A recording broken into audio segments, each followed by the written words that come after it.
Video शुरू करने से पहले आपसे एक छोटी सी रिक्वेस्ट है।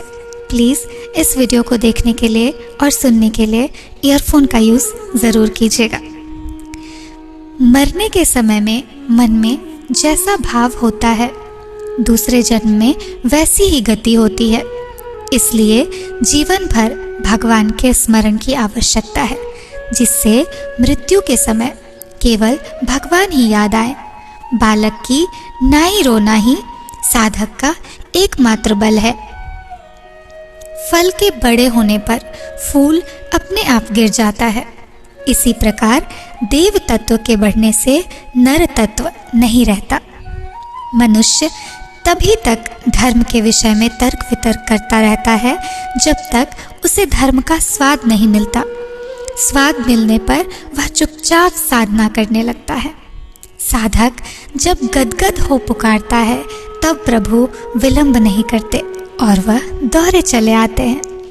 ईश्वर के अनंत नाम हैं, अनंत रूप हैं, अनंत भाव हैं। उसे किसी नाम से, किसी भी रूप से और किसी भी भाव से कोई पुकारे, वह सबकी पुकार सुन सकता है, वह सबकी मनोकामना पूरी कर सकता है। परमात्मा एक है, उसको अनेक लोग अनेक भावों से भजते हैं। जिस हृदय में ईश्वर का प्रेम प्रवेश कर गया, उस हृदय से काम, क्रोध, अहंकार आदि सब भाग जाते हैं।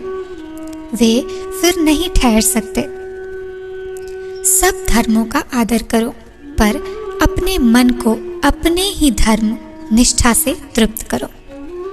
साधन भजन के द्वारा मनुष्य ईश्वर को पाकर फिर अपने धाम को लौट जाता है। ईश्वर हम लोगों के निज के हैं, वह हम लोगों की अपनी माता है। उनके पास हम लोगों का जोर करना, मचलना चल सकता है।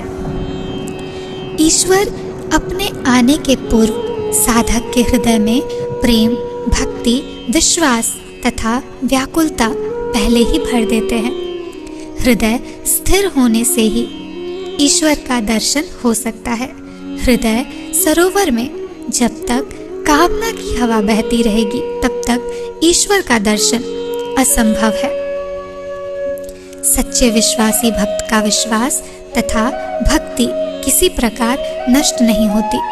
भगवत चर्चा होते ही वह उत्पन्न हो उठता है। विश्वासी भक्त ईश्वर के सिवा सांसारिक धन मान कुछ भी लेना नहीं चाहता।